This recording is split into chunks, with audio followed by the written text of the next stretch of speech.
Megan Thee Stallion. And I've criticized it also. And I did a panel discussion with three brilliant sisters dealing with this. This was back in August, right when the song came out. I think it was about like August 13th. We did this. I had Jade Arendelle, Herb Alchemist, hip hop artist Herb Alchemist, and hip hop artist Heck of a Mecca. And we discussed the song and the lyrics and white supremacy and racism, things like this. Snoop Dogg criticizes WAP song, Offset, Cardi B's husband, and angry fans fire back. But Snoop made some very, very good points. We're going to talk about this. And what I'm going to do is I'm going to re-air the panel discussion that I did with the sisters dealing with WAP. And we talked about WAP women are priceless. Now, Cardi B's WAP is something else, okay, referring to her genitals, okay.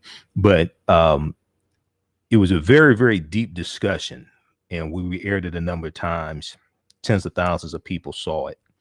We're going to re-air it again because it's an important conversation that needs to take place. It's an important conversation that needs to take place. So, and Snoop is looking at it from the position of a man who's almost 50 years old, who's married and has a 21-year-old daughter. Okay. You had a lot of people calling him a hypocrite, but see, the problem is people don't understand growth. If you haven't learned from your mistakes in life, if you aren't wiser at age 50 than you were at age 21, then what the hell are you doing? That doesn't make any sense. Okay. So Rolling Out magazine has an article about this, rollingout.com.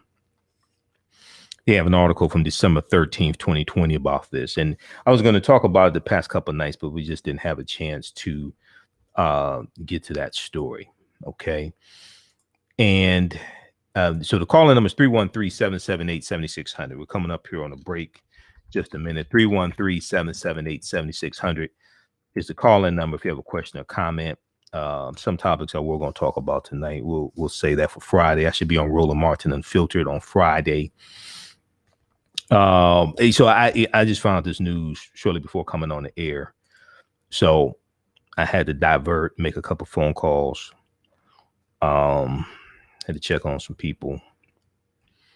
So 313-778-7600 is the call-in number if you have a question or comment. Now on the African History Network show, we focus on educating, empowering, and inspiring people of African descent throughout the diaspora and around the world, because right knowledge corrects wrong behavior. What you do for yourself, what you do to yourself, and what you allow other people to do to you is based upon what you think about yourself. What you think about yourself is based upon what you have been taught about yourself. What you've been taught about yourself is based upon everything you've read, heard, and seen about yourself. So when you control the radius of a man's thoughts, you can control the compass of his actions, because the mind can't do or teach what it doesn't know. Now, we deal with a number of different topics here on the African History Network show. We deal with current events and history and politics, education, economic empowerment, entrepreneurship, relationships, love, sex, health issues, and much, much more. Sign up for our email newsletter. Text the word Kemet, K-E-M-E-T, to 22828. Sign up for our email newsletter. Text the word Kemet, K-E-M-E-T, to 22828. Sign up for our email newsletter. Also visit our website, AfricanHistoryNetwork.com, AfricanHistoryNetwork.com. If you like this type of information, you can donate to the African History Network, $ the AHN show, through PayPal, $ the AHN show through PayPal, and also through, $ the AHN show through Cash App. And then also through PayPal, paypal.me /the AHN show. PayPal.me /the AHN show. Okay. So coming up on a break, call-in numbers 313-778-7600, 313-778-7600. At the top of the show, we announced the passing of longtime Wayne County Sheriff Benny Napoleon. Click on Detroit.com, which is WDIV Channel 4 here in Detroit, has an article dealing with this. Wayne County Sheriff Benny Napoleon dies from COVID-19. We know he'd been in hospital. He was hospitalized in November, mid November or so. He was hospitalized, so he passed away today, age 65. All right, we'll be back in a few minutes.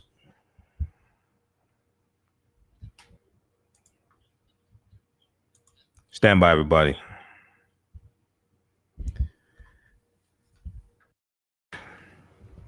Stand by. We'll be back in just a minute.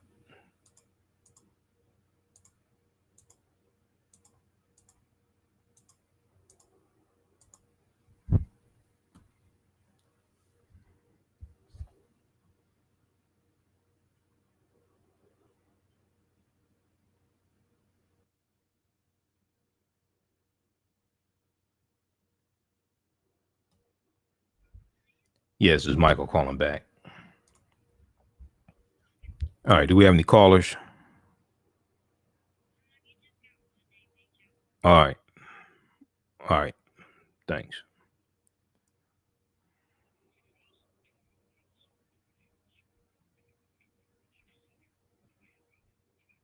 Stand by, everybody. Everybody share this broadcast on your social media platforms. Invite your friends to tune in also.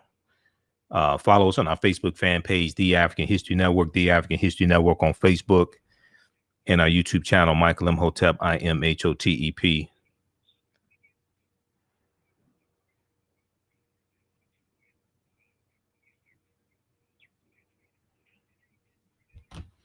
Stand by.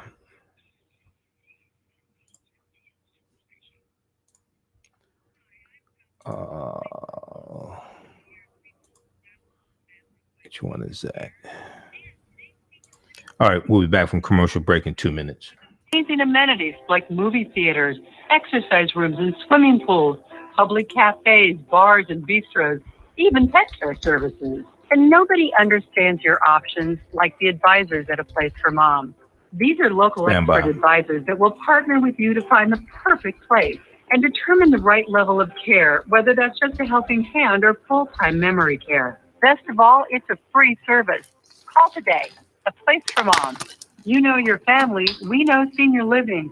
Together, we'll make the right choice. Call A Place for Mom right now to get our free ebook on financing senior care, as well as a free referral for senior living communities in your area. Call 1-800-436-2907. That's 1-800-436-2907. What's up with this box?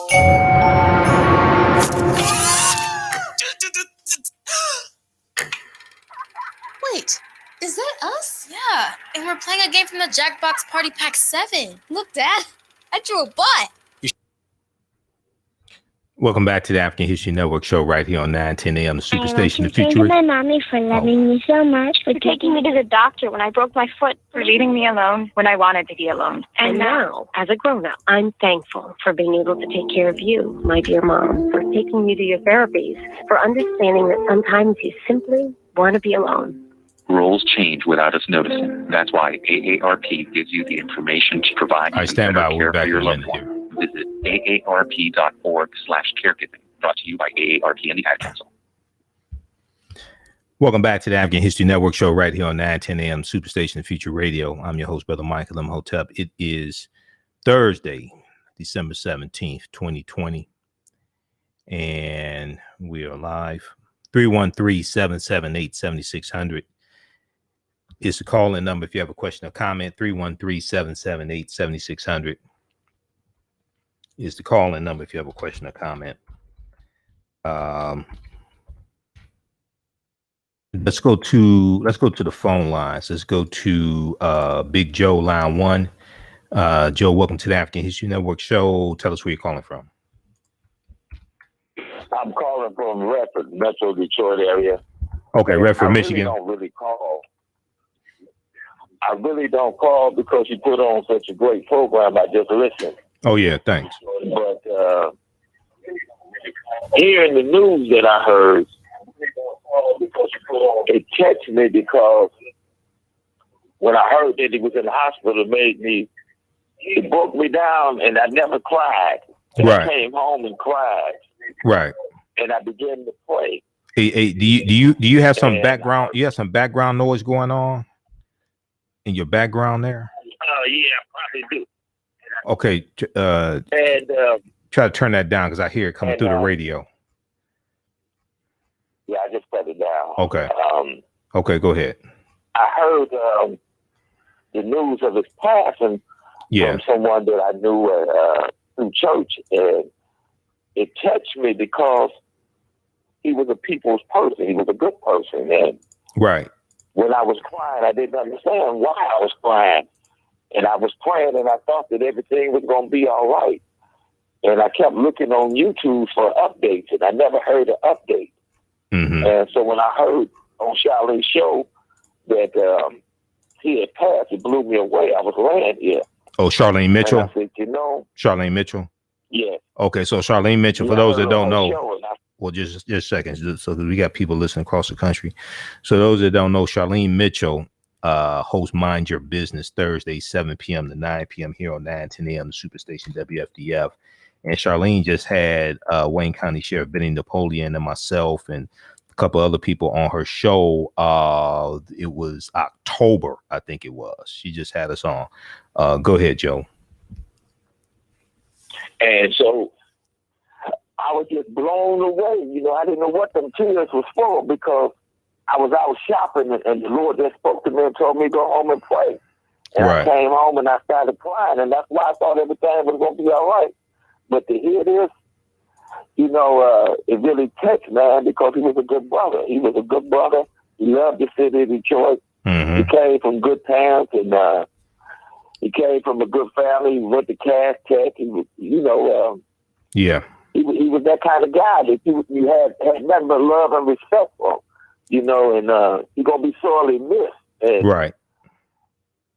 his family devastated. We got to keep them lifted up in prayer, and I really didn't know nothing else to say because, like I say, I like listening to your show. Yeah. Because you put out good information, and a person can learn a lot just listening and not saying nothing. Not trying to debate, but tonight is a different night, brother. And I had to call because I didn't know him personally. But it's like I knew him.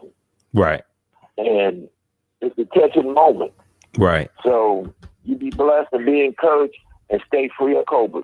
Have a blessed one. Absolutely. All right. Thanks, Joe.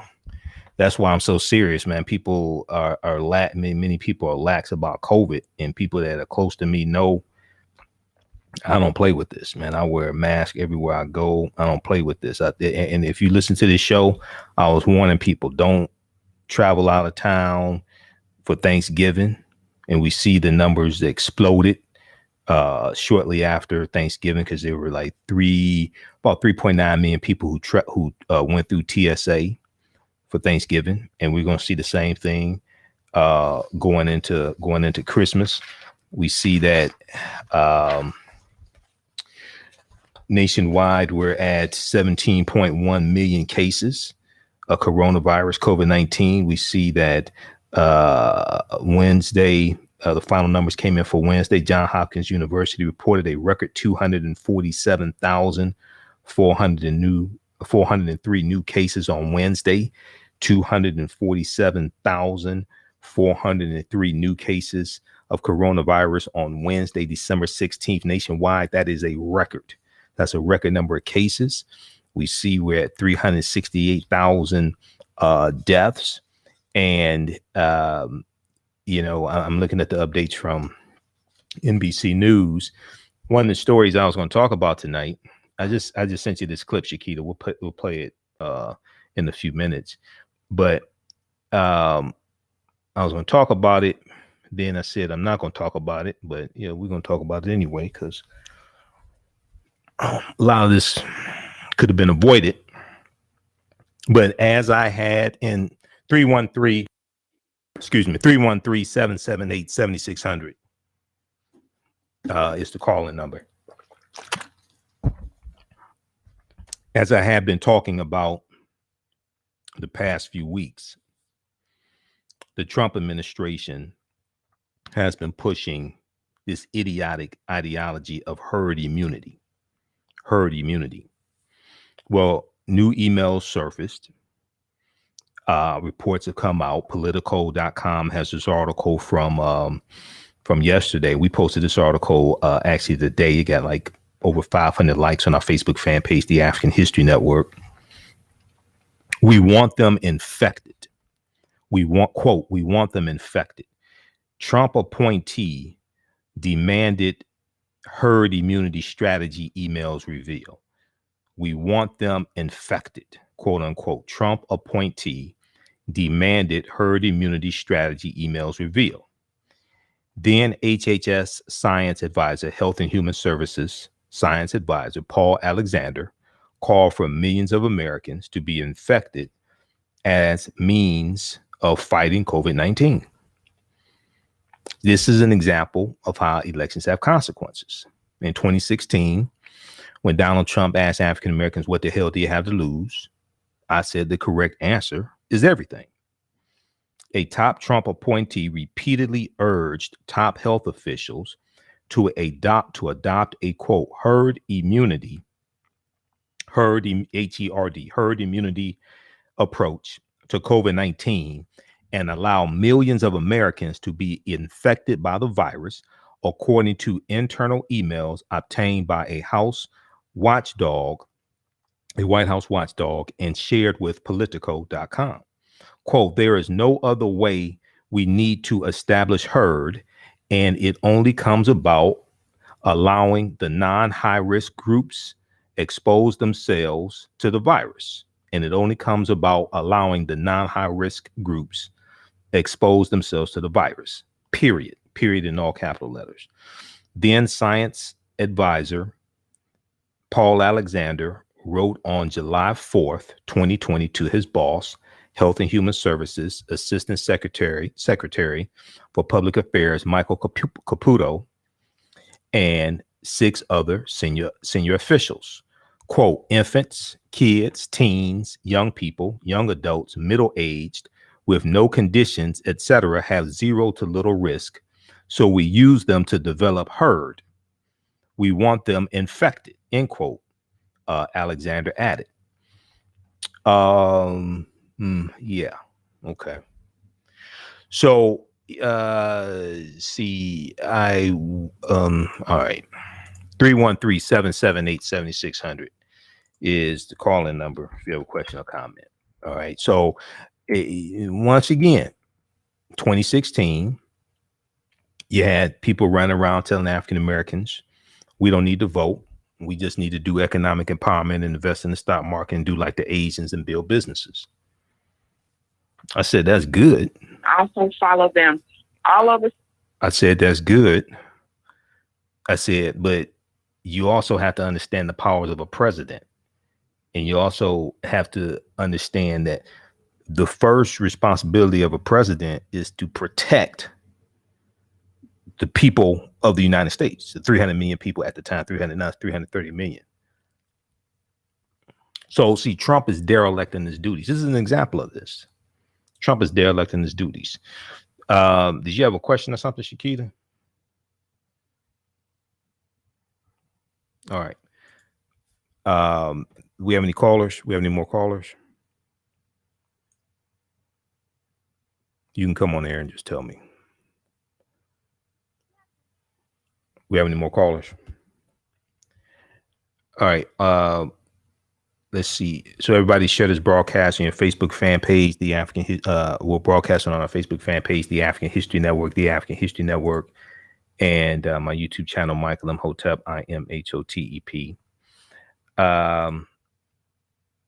We'll go to that clip in just a minute here. It was okay. So some of these stories I'm not going to be able to get to tonight. We'll save them for Friday. I'll be on Roland Martin Unfiltered Friday. Also,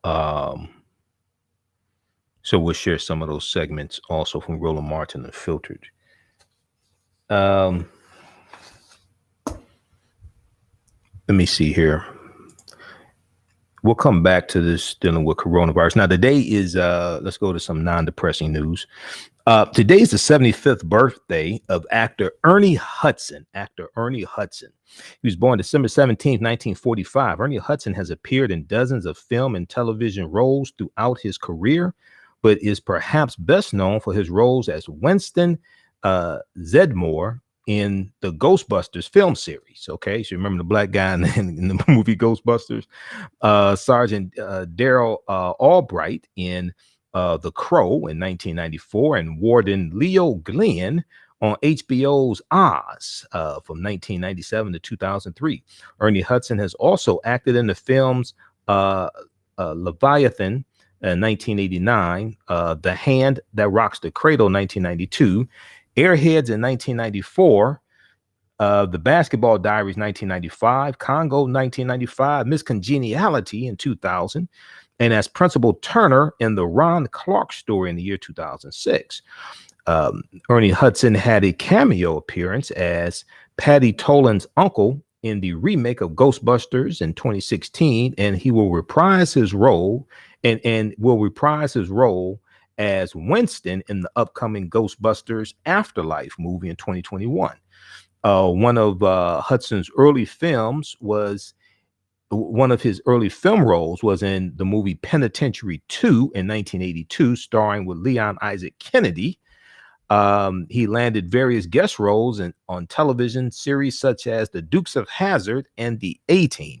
Now he's also in the TV show The Family Business on BET, I think it is, Ernie Hudson. So happy birthday, Ernie Hudson. Now, it was one birthday shout out that I did not get to yesterday. I totally forgot about it. And then we had this in the notes for our Wednesday show, but many people know, and you can give us a call, 313-778-7600. 313-778-7600 is a call-in number if you have a question or comment. So many people are familiar with the cartoon Doc Mcstuffins. Doc Mcstuffins, and my daughter loves Doc Mcstuffins. My daughter's 3 years old. She loves Doc Mcstuffins. She likes Sesame Street also. So her mom doesn't like Sesame Street. I love Sesame Street. I grew up watching Sesame Street. So you got some people that don't. I mean, Sesame Street is like one of the greatest shows of all time, you know. And I posted on Facebook. It was on YouTube, and it was from Sesame Street in the 1970s. Okay, so if you remember Sesame Street in the 1970s, you remember Roosevelt Franklin. Okay, you remember the character. He was an African American puppet named Roosevelt Franklin. And there was an episode I need to see if I can find this. He was in the classroom teaching African history. Okay, this is the funniest thing on Sesame Street. All right, and we posted I posted an article about it. And I'm going to see if I can find this because he was teaching about Africa, and I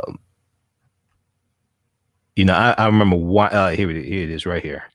Yeah, Roosevelt Franklin, Sesame Street. Okay, I'm going to send this to you, Shakita, because I remember watching the puppet Roosevelt Franklin on Sesame Street as if it were yesterday. Okay, so let me send this to you. All right, but this birthday shout out, Kiara Muhammad. Kiara Muhammad is the woman. She's a woman now. She does the voice of Doc Mcstuffins, okay, the cartoon Doc Mcstuffins. And Doc Mcstuffins is she's a 6-year-old African-American girl who she wants to be a doctor, but she's a doctor to her stuffed animals, okay, and she wears the white lab coat, and she can talk to her stuffed animals, but she's a doctor to them, all right, and it's a really positive cartoon, really positive show, and it's encouraging a lot of African American girls, could be girls in general, but especially African American girls, to go into medicine, go into science. So Kiara Muhammad was born December 16th, 1998. She turned 22 on December 16th. She is an actress and singer, perhaps best known for her role on the animated Disney series Doc Mcstuffins as the voice of Doc Mcstuffins. Her role on Doc Mcstuffins has received critical praise, especially from African American doctors. The show is now the most popular preschool TV series for girls ages 3 to 5. So happy birthday, belated birthday. But, you know, some people celebrate their birthday all month. All right. And the way things been going this year, you know, hell, you can celebrate your birthday all year. I mean, so happy birthday to Kiera Muhammad. All right. Did you get that clip that I sent you, Shakita? The one from Sesame Street.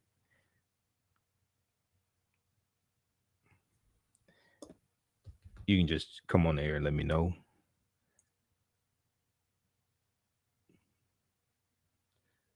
Okay, let me know when you had the clip queued up. All right, so in this so while we wait on that, there's a good story about Tyler Perry. Tyler Perry donates $100,000 toward legal fees for Breonna Taylor's boyfriend. So we post a number of different articles on our Facebook fan page, The African History Network. So we don't just post articles dealing with slave history, African slave history, even though we do deal with that. We don't just post articles about tragedies that happen to African Americans and lynchings and things like that, because we share content from the Equal Justice Initiative. We share articles from yourblackworld.net, Face to Face Africa. We share, you know, I monitor about 35 different news sources on a daily basis, but we try to have some positive things and, you know, birthdays of celebrities and music artists. Eddie Kendricks, today is Eddie Kendricks' birthday also, from the Temptations. All right. But BlackAmericaWeb.com had this article. Tyler Perry donates $100,000 toward legal fees for Breonna Taylor's boyfriend. All right. This is one of the many instances the media mogul has spent the better part of 2020 using his wealth to help disenfranchised families in need of help. Okay. So Tyler Perry has donated a large sum of money to Kenneth Walker's GoFundMe campaign. His GoFundMe campaign, and is raising money. Tyler Perry has donated a large sum of money to Kenneth Walker's GoFundMe that's raising money for his legal battle against one of the cops responsible for the death of his girlfriend, Breonna Taylor. Now, according to TMZ, the 51-year-old billionaire, Tyler Perry, contributed a whopping $100,000 paid in 2 installments of $10,000, of $10,000, one $50,000, and a $30,000 installment to reach the fund's asking amount. Okay.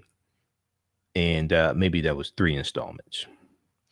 The media mogul has been on a philanthropic streak over the last couple of years. His recent work helped pay for the funeral of Rashad Brooks, who was gunned down by Atlanta PD in a parking lot, paid for the groceries for senior citizens across the country, across multiple grocery stores, paid for the groceries for senior citizens across multiple grocery stores, fed families for Thanksgiving, and covered the funeral and rent for Tynesha Evans, who was fatally shot outside of a bank in 2019. Okay.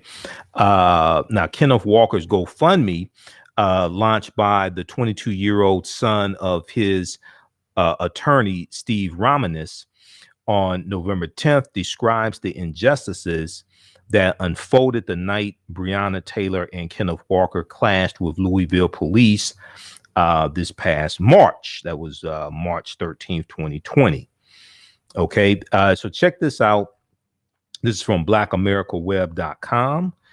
Tyler Perry donates $100,000 toward legal fees for Breonna Taylor's boyfriend. This is at BlackAmericaWeb.com. This is from December 16th, 2020 by Monique Balcaran, Balcarran, for BlackAmericaWeb.com. We posted this on our Facebook fan page, The African History Network. So you got a big response. You got like about 259 likes. I think should have gotten more likes than that. I mean, this is a really good thing. If we had posted Tyler Perry cheated on his wife, it probably would have got 10,000 likes or something, whatever. But anyway, all right, let's go to this clip here. This is Roosevelt Franklin. This is from, what is it, 1970? what year is this? This is probably like 75, 76. And he's teaching African history in the classroom. Let's go to this clip.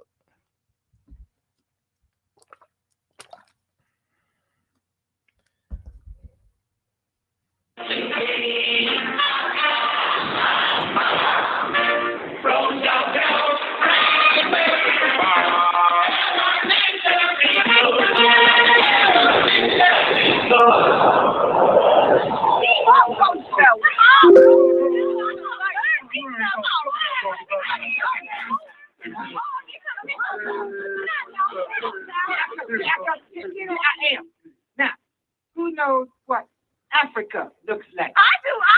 Oh, I do too. I know everything. I know all about Africa. It's a jungle, just one big jungle. I know because I saw it all in the Tarzan movie. Tarzan movie. Wrong, Smarty. Wrong. You and Tarzan are both wrong. Look at this. Only this little teeny bit of Africa is a jungle. All this is a desert. Ooh. All this is a whole bunch of beaches. Ooh, that's nice.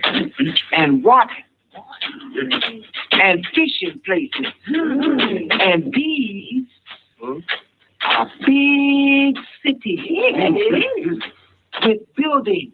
Look at that tall one. And lakes. And parks. And schools. Yeah. And up here is oil. And down here, there's diamonds. And here, there's gold. And this whole place is next to the biggest piece of land in the whole world. Wow. Now, do you know what Africa looks like? Yes. I guess I was wrong for one. For one? Well, I know what Africa looks like, and I know what Martina looks like, too. She looked like an African queen. Oh, that's nice. Yeah, with diamonds and gold all around her. And she has a smile like the deserts. And eyes like the cool waters of the lakes. And she's tall like buildings, great cities. And she got feet like an African elephant.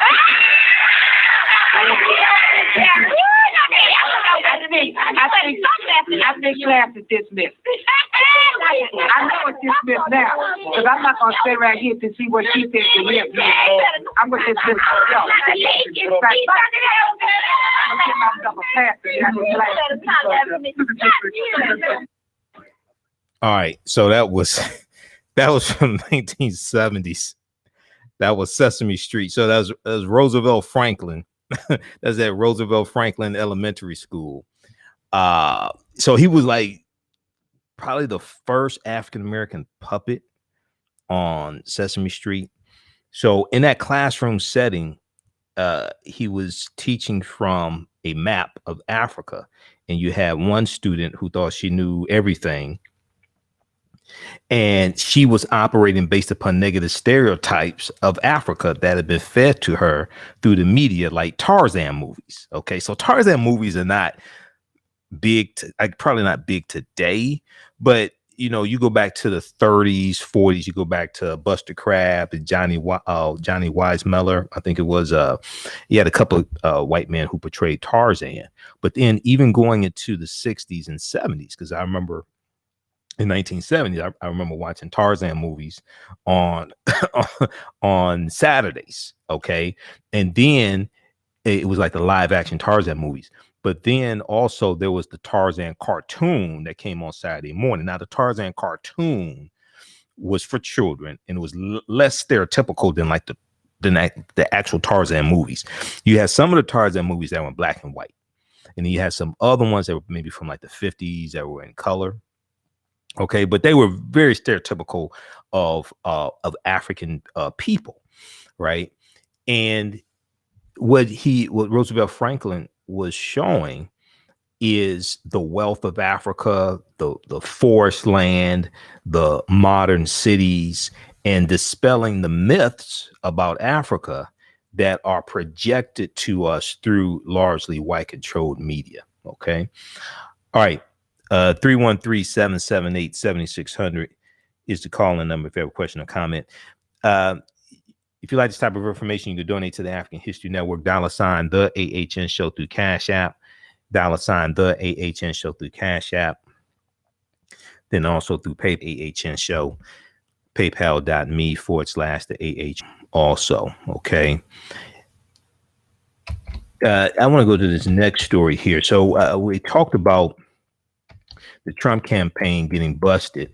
I mean, not Trump campaign, Trump administration getting busted for pushing this herd immunity nonsense. I want to go to this clip from All In with Chris Hayes from December 16th, 2020. We want them infected.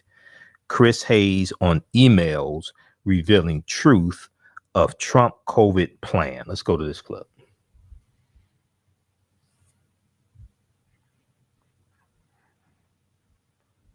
I'm Chris Hayes.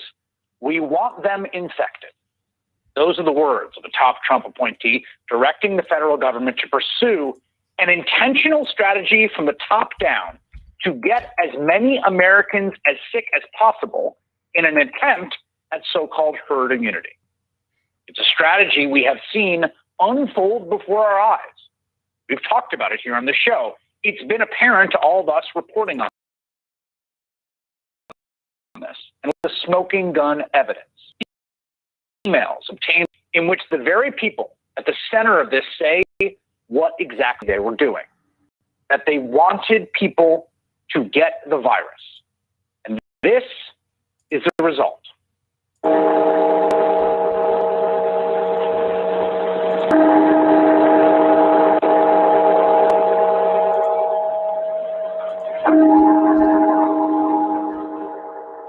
The National Cathedral in Washington, D.C. last night. Its bell tolling 300 times, one ring of the bell for every 1,000 Americans, as we pass the 300,000 death toll.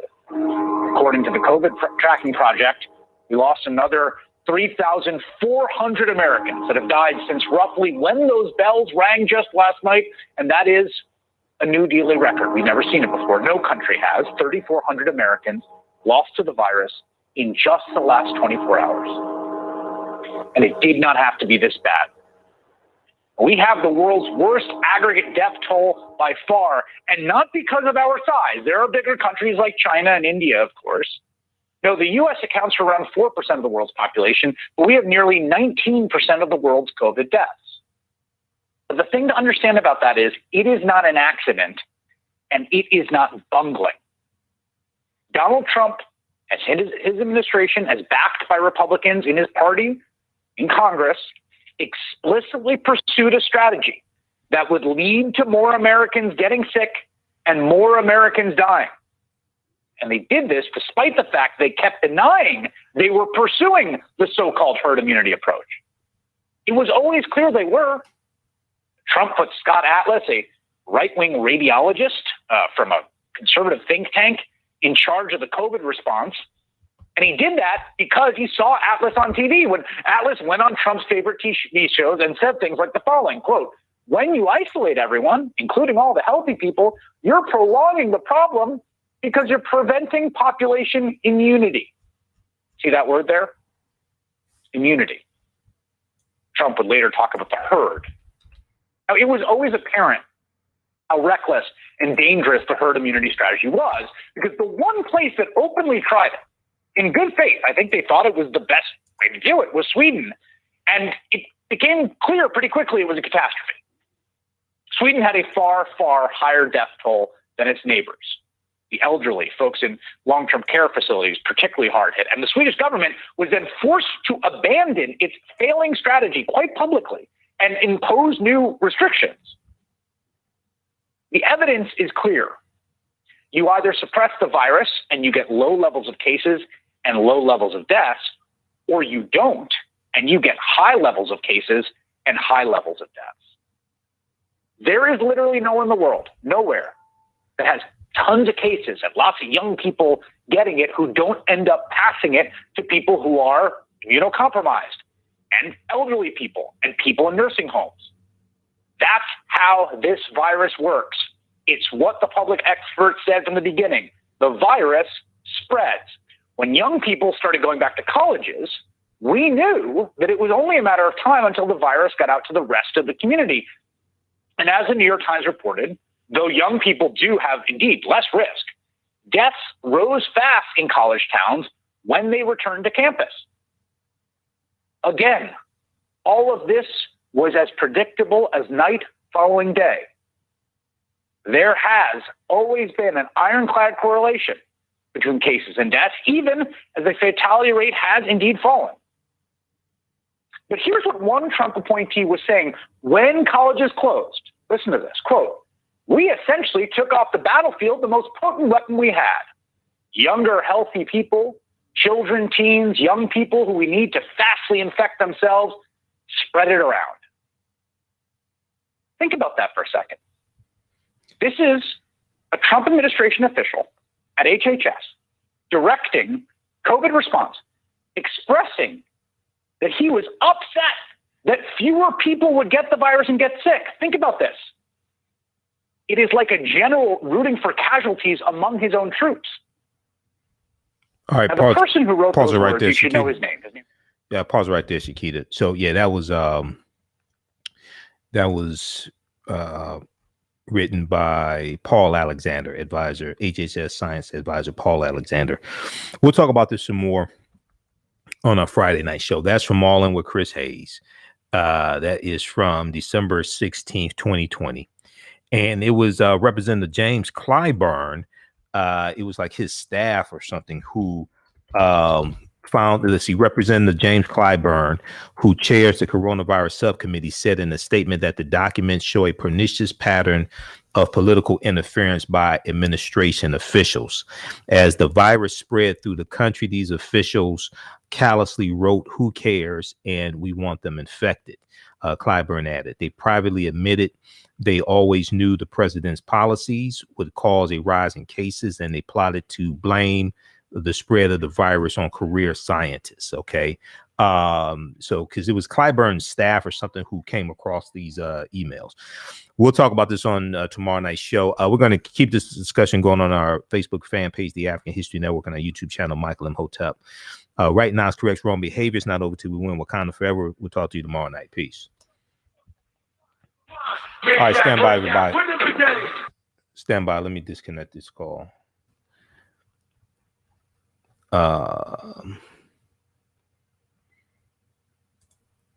Okay. All right. So let's go back to this clip here. All right.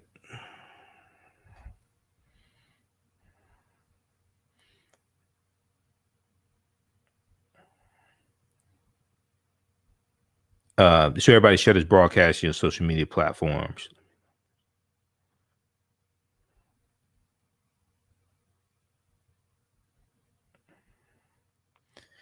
Okay. So I want to go, we're going to play the rest of this clip here. This is from All In with Chris Hayes. Let me cue this up on this end. How's everybody doing? Okay, African American business owners, post the name of your business here on the thread of the broadcast. Good evening. And we'll let you know how you can advertise with the African History Network. Let me try to cue this up where we left off on the air.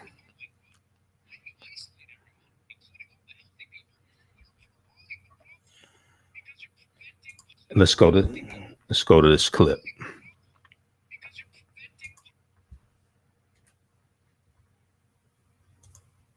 A conservative think tank in charge of the COVID response. And he did that because he saw Atlas on TV when Atlas went on Trump's favorite TV shows and said things like the following, quote, "When you isolate everyone, including all the healthy people, you're prolonging the problem because you're preventing population immunity." See that word there? Immunity. Trump would later talk about the herd. Now, it was always apparent how reckless and dangerous the herd immunity strategy was, because the one place that openly tried it, in good faith, I think they thought it was the best way to do it, was Sweden. And it became clear pretty quickly it was a catastrophe. Sweden had a far, far higher death toll than its neighbors. The elderly, folks in long-term care facilities, particularly hard hit. And the Swedish government was then forced to abandon its failing strategy quite publicly and impose new restrictions. The evidence is clear. You either suppress the virus and you get low levels of cases and low levels of deaths, or you don't and you get high levels of cases and high levels of deaths. There is literally nowhere in the world, nowhere, that has tons of cases and lots of young people getting it who don't end up passing it to people who are immunocompromised and elderly people and people in nursing homes. That's how this virus works. It's what the public experts said from the beginning. The virus spreads. When young people started going back to colleges, we knew that it was only a matter of time until the virus got out to the rest of the community. And as the New York Times reported, though young people do have indeed less risk, deaths rose fast in college towns when they returned to campus. Again, all of this was as predictable as night following day. There has always been an ironclad correlation between cases and deaths, even as the fatality rate has indeed fallen. But here's what one Trump appointee was saying when colleges closed. Listen to this, quote, "We essentially took off the battlefield the most potent weapon we had. Younger, healthy people, children, teens, young people who we need to fastly infect themselves, spread it around." Think about that for a second. This is a Trump administration official at HHS directing COVID response, expressing that he was upset that fewer people would get the virus and get sick. Think about this. It is like a general rooting for casualties among his own troops. Now, the person who wrote those words, you should know, is Paul Alexander.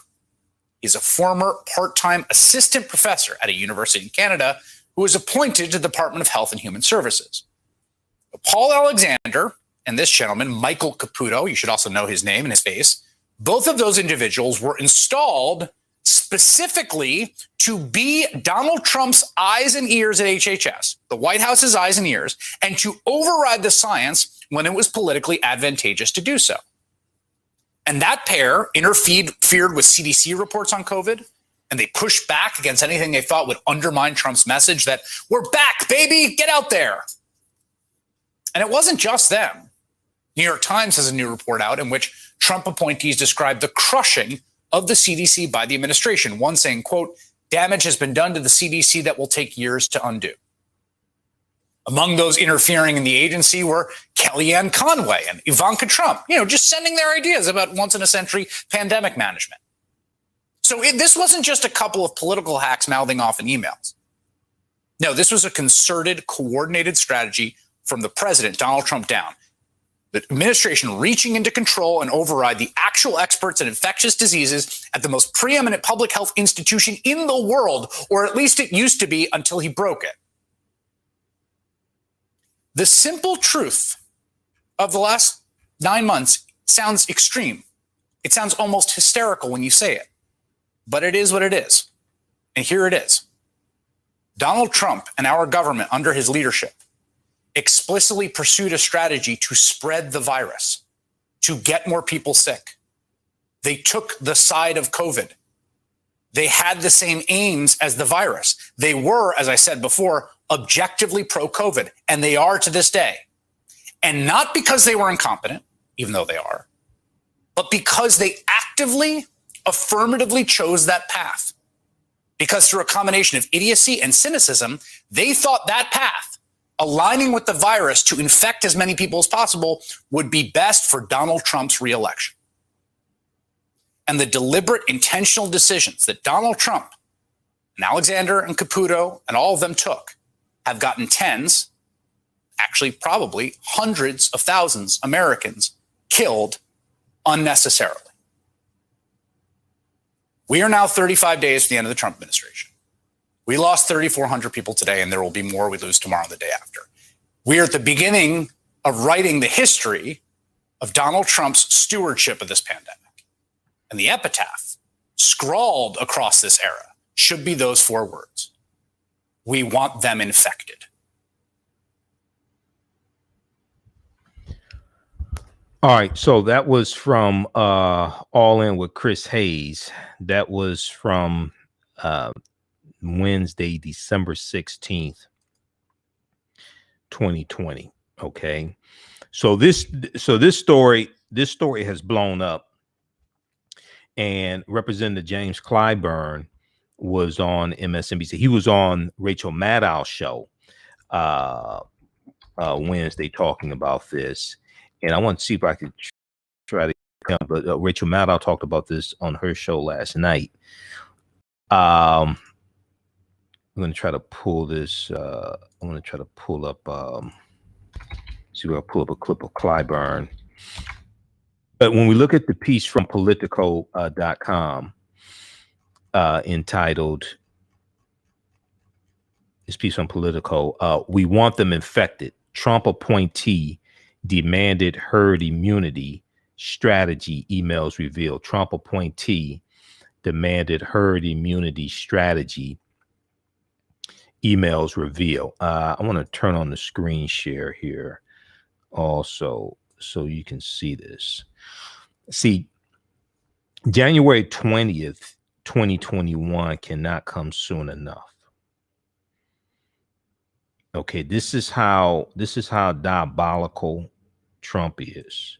This is why I warned people about Trump in 2015, before 2016. I warned people about Trump in 2015, but then especially in 2016, long before the election. So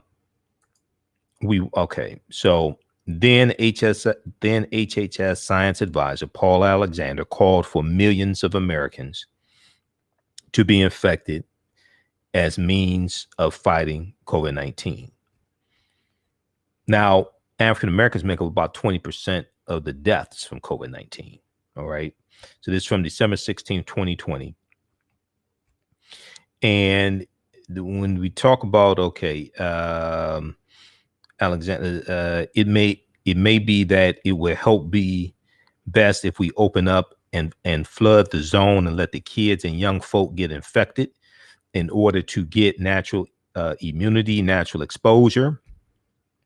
Paul Alexander wrote on July 24th to Food and Drug Administration Commissioner Stephen Hahn, Caputo, and 8 other senior officials. Caputo subsequently asked Paul Alexander to research the idea, according to emails obtained by the House Oversight Committee's Select Committee on Coronavirus. The House of Representatives Oversight Committee Select Committee on Coronavirus. Okay. Now, let's see here. This is that is Health and Human Services Assistant Secretary. There's Michael Caputo. That's what it looks like.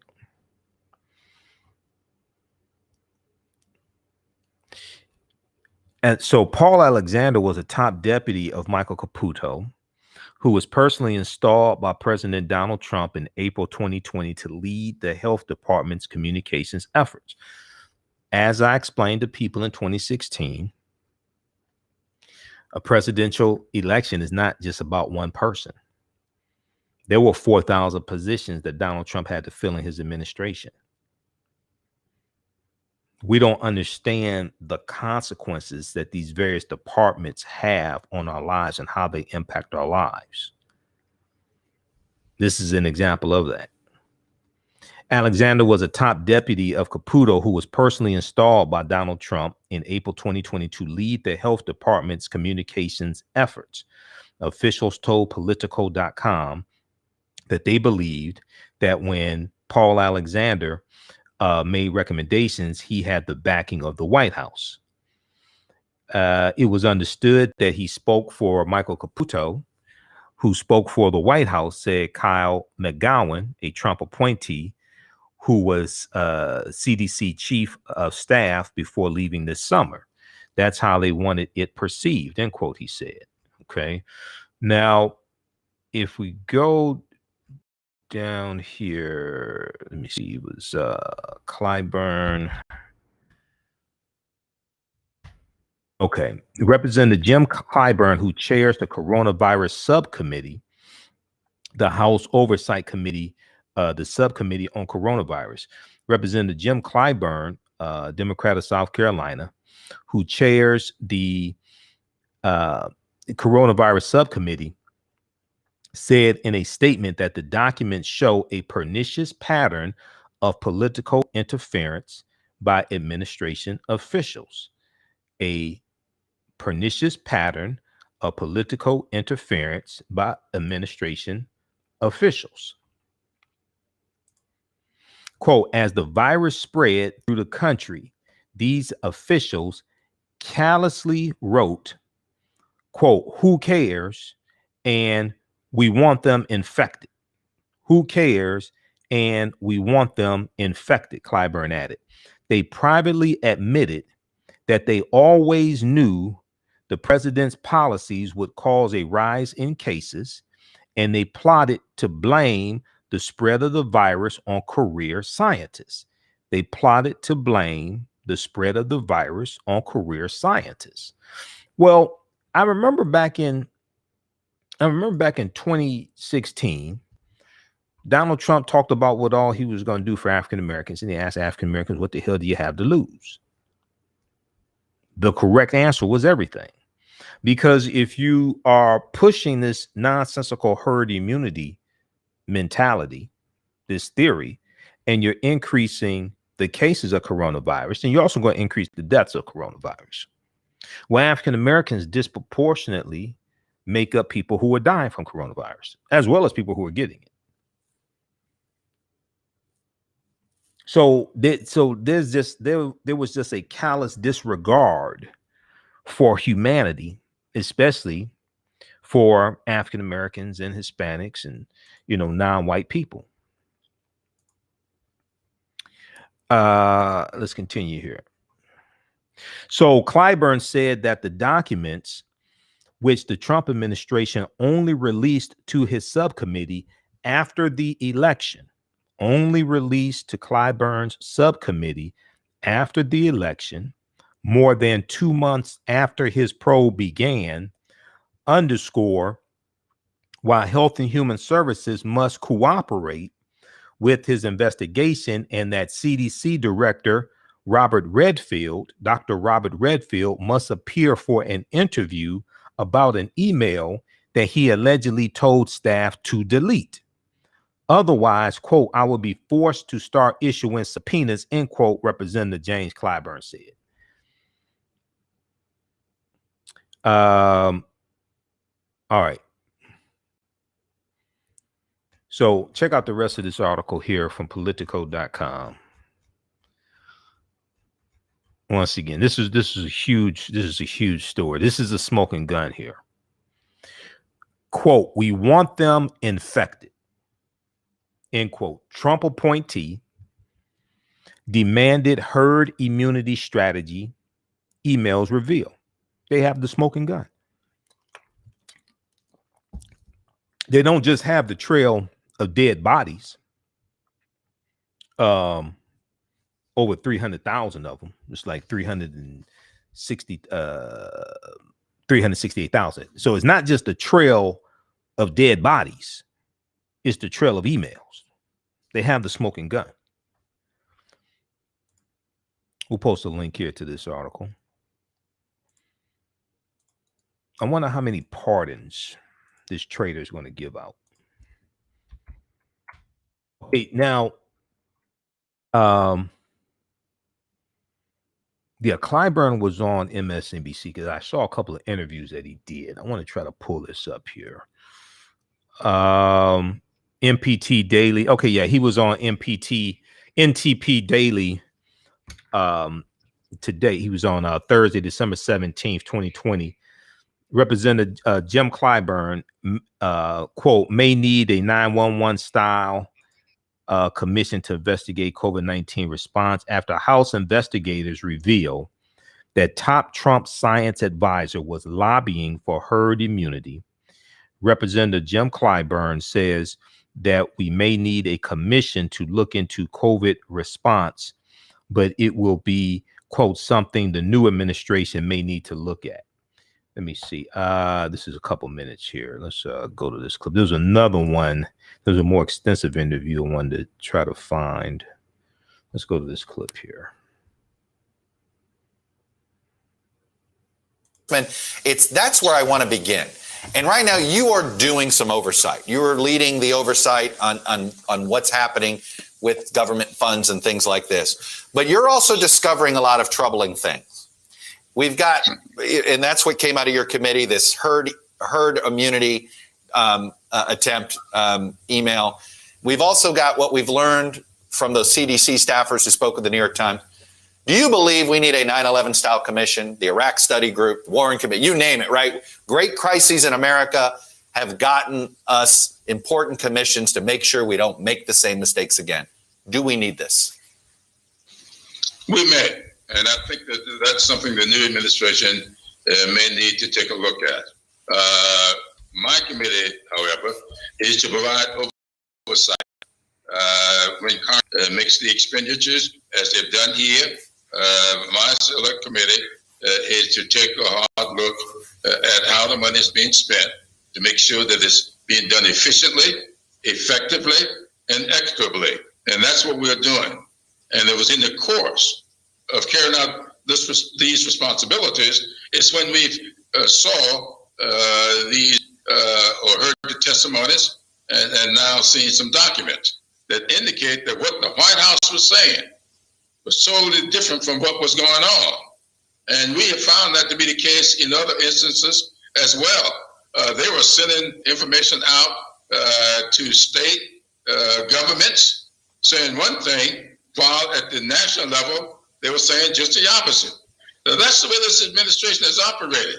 And so what we're doing in the select committee is having the public take a look-see at what this administration is doing, and hopefully we'll do what we can to correct it.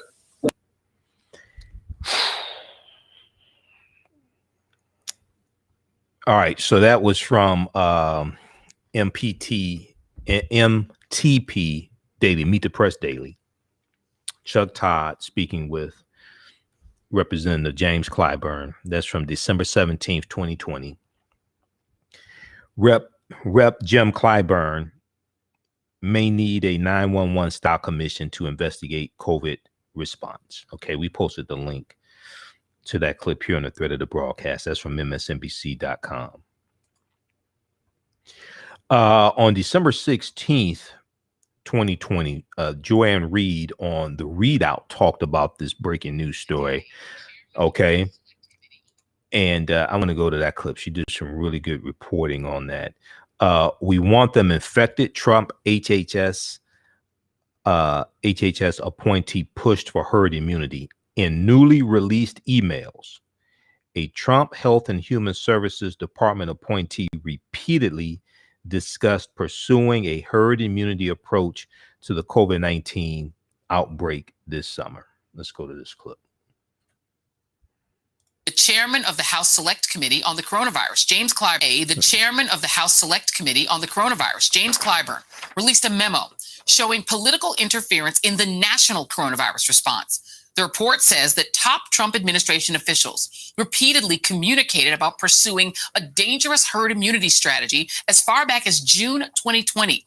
The Trump administration was aware its policies would not only fail to stop the spread of the virus, but would lead to an increase in cases. Quote, There is no other way. We need to establish herd, and it only comes about allowing the non-high-risk groups to expose themselves to the virus. The memo also includes an email from an HHS senior advisor that urged colleagues to suppress scientific information about the risk posed by the virus to minority communities that he admitted was very accurate out of concern that it would be used against the president. I'm joined now by Dr. Bernard Ashby, Miami-based cardiologist and Florida State lead for the Committee to Protect Medicare, and Dr. Ashish Jha, Dean of the Brown University School of Public Health. And Dr. Jha, I'm going to go to you first. This is the memo. For those of you who you can see that on the screen. Here it is. This is the memo that's come out today. And I just want to read a little bit of it, which is some of the most, frightening things I've ever read. And both the Rachel Maddow show and this talking about the sort of the evidence, right, that there's been a herd immunity strategy, but it was circumstantial until now. Here it is. There is no other way, as I read before. We need to establish herd. It only comes about allowing non-high-risk groups to expose themselves to the virus, period. We continue the public health message of proper hygiene, hand washing, protecting elderly at your homes and nursing care facilities, social distancing, and so on. But we go on and let our societies open up fully now. That's in all caps. If the hospitalizations occur in young and they get severe illness, then that's a different story. And we will then have a huge mess on our hands and real nightmare. But that's not the case as of now. One more bit.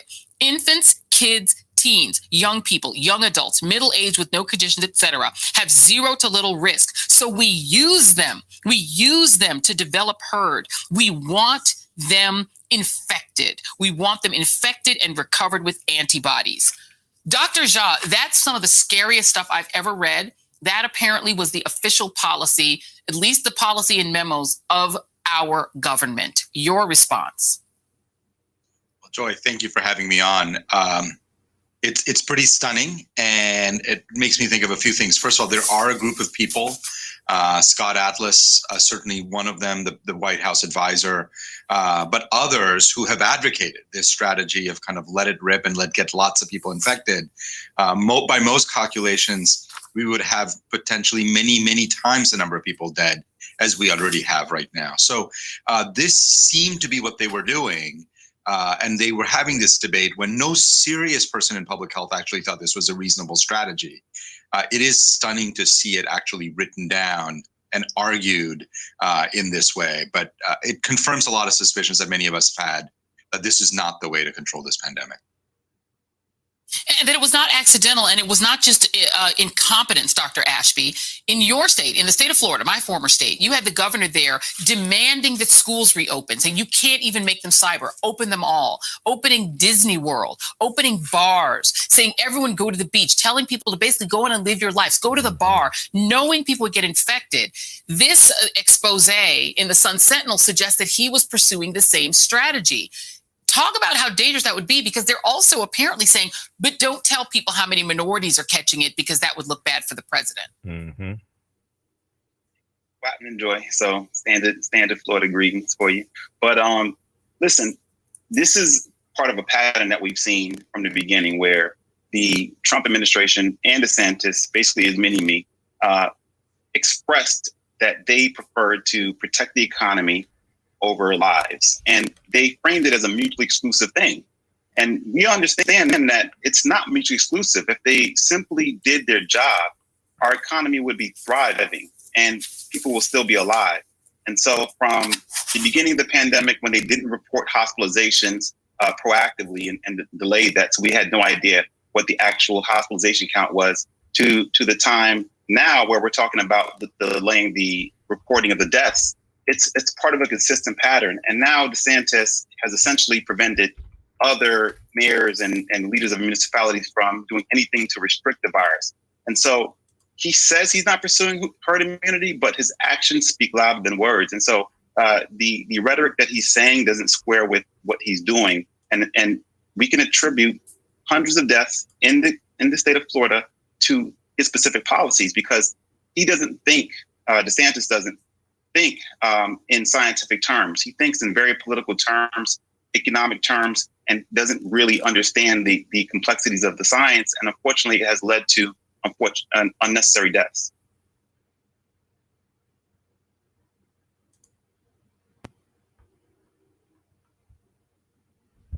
Okay, so that was from the readout, Joanne Reed. Excellent segment there. And she had she was speaking with an African American doctor. This is a smoking gun. And they didn't want to say how many quote unquote minorities, how many African Americans, how many Hispanics would be infected based upon this stupid ass theory. Okay. And then you have to then look at how many African Americans and Hispanics, et cetera, are going to die. We want them infected. Trump HHS appointee pushed for herd immunity. This is from the readout, Joanne Reed, December 16th, 2020. Excellent reporting. This is, I mean, I saw one story that she did on this. It was either yesterday or today.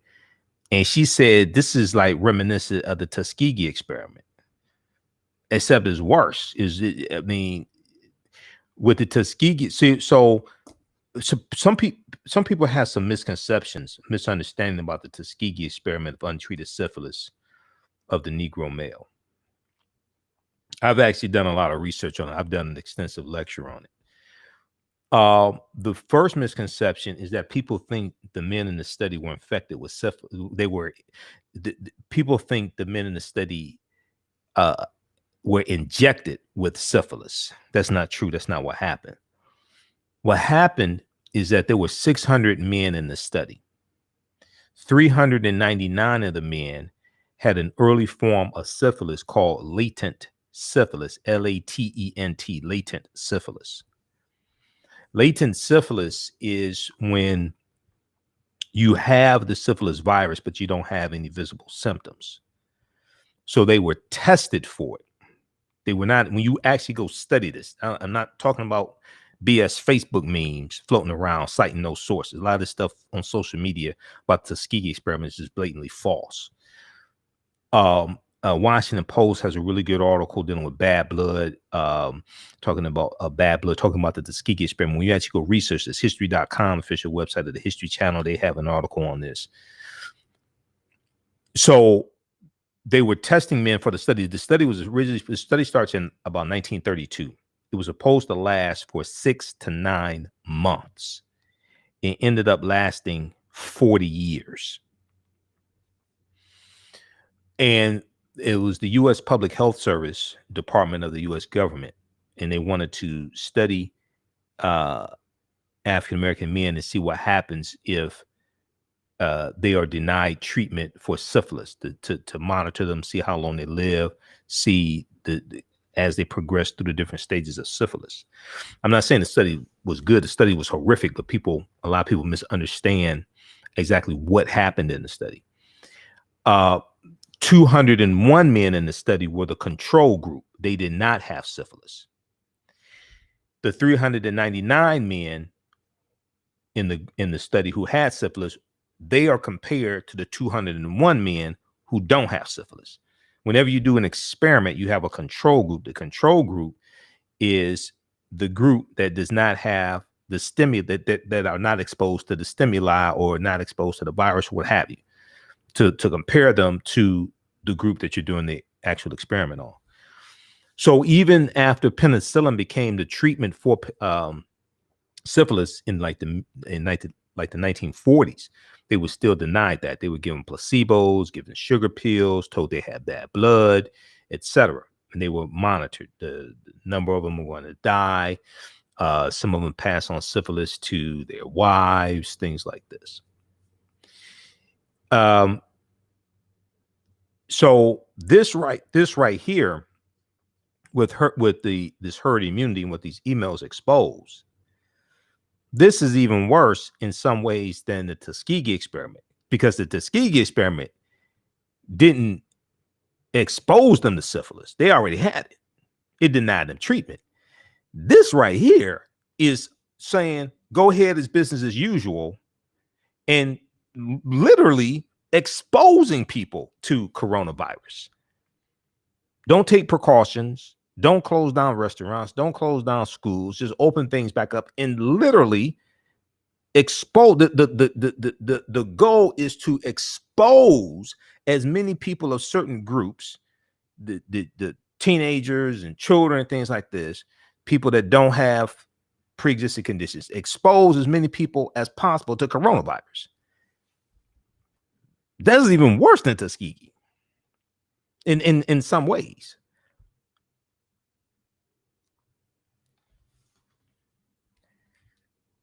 Okay, so check that out from the readout.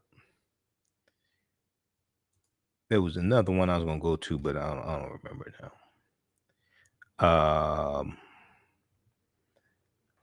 Let's see here. All right. If you like this type of information, you can donate to the African History Network, $ the AHN Show through Cash App, $ the AHN Show through Cash App. Then also through PayPal, paypal.me/the AHN Show, paypal.me/the AHN Show. Oh, I remember what I was going to go to. It's going to go back to WXYZ Channel 7. So they had an article. They have an article and they've updated it. Wayne County Sheriff Benny Napoleon dies at age 65 after battle with COVID-19. They have the story here. Okay, so he was born in Detroit in 1955 and was entwined with Wayne County long before his public service as a Cass Tech grad. I'm a graduate of Cass Technical High School as well. As a Cass Tech grad, Benny Napoleon received degrees from Detroit Mercy and Detroit College of Law before the start of his tenured law enforcement career in 1975. Now he was diagnosed with COVID-19 on November 19th and hospitalized 2 days later. Okay. And we're going to go to the story here in just a second if this video stops jumping around. He was as a Detroit police officer, Benny Napoleon would work his way from the streets to the gang squad and through the Nancy Kerrigan assault investigation to the top spot some 23 years later. So even though he was Wayne County Sheriff for a number of years, before that, some years before that, he was Detroit Chief of Police also. He was the Detroit Police Chief from 1998 to 2001. He landed in his current role 11 years ago as Wayne County Sheriff, 11 years ago, appointed as sheriff in 2009 to replace now County Executive Warren Evans. He was elected with 75% of the vote in 2012. And a year later, he would target the highest political office in Detroit as the city faced bankruptcy, running for mayor to replace Dave Bing.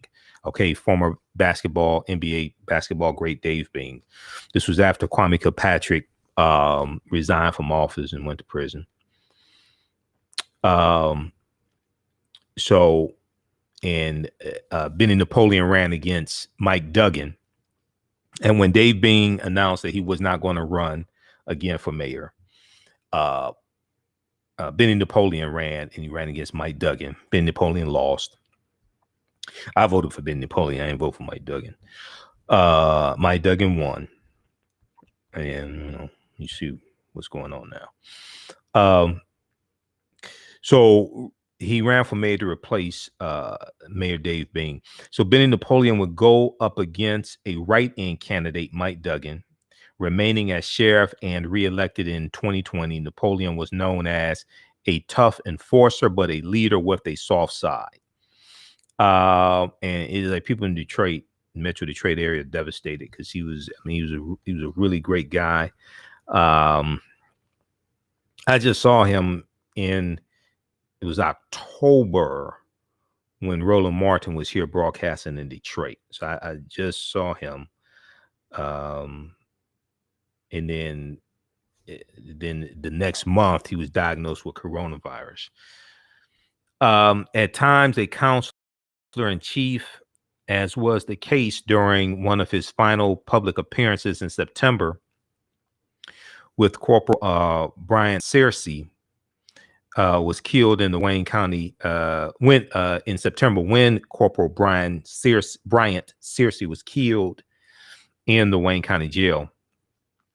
3 members of the Wayne County Sheriff's Office would succumb to COVID-19, and Napoleon's brother, Highland Park's police chief, spent 75 days in the hospital with the virus also.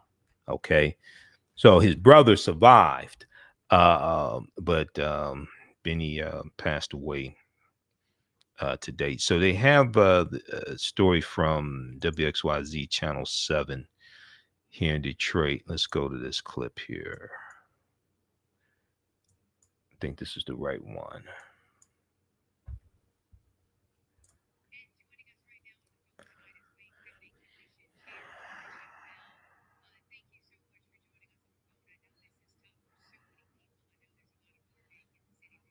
Oh, hold on. That's not the clip I want. It advanced. Hold on. Let me refresh this and go to the initial clip here. Once we get past this ad. Stand by, everybody. I had it queued up, but some of the different systems work different. Some of the different video systems work differently when you're on different websites. And the ad, okay, there's a certain number of seconds. You can't advance past the ad. Stand by.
Okay.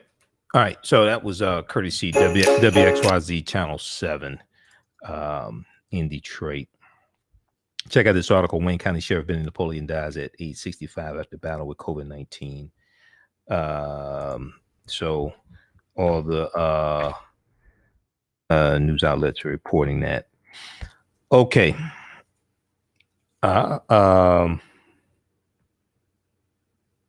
Okay, y'all couldn't hear the clip?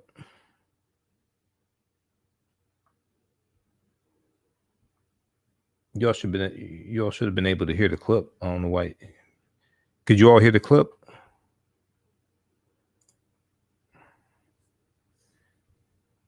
Let me I don't know why y'all couldn't hear it. I heard it on my end.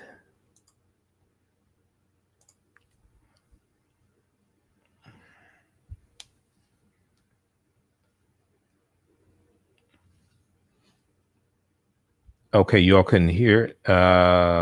Why didn't that play? That's weird. I heard it on my end. Let me see something here.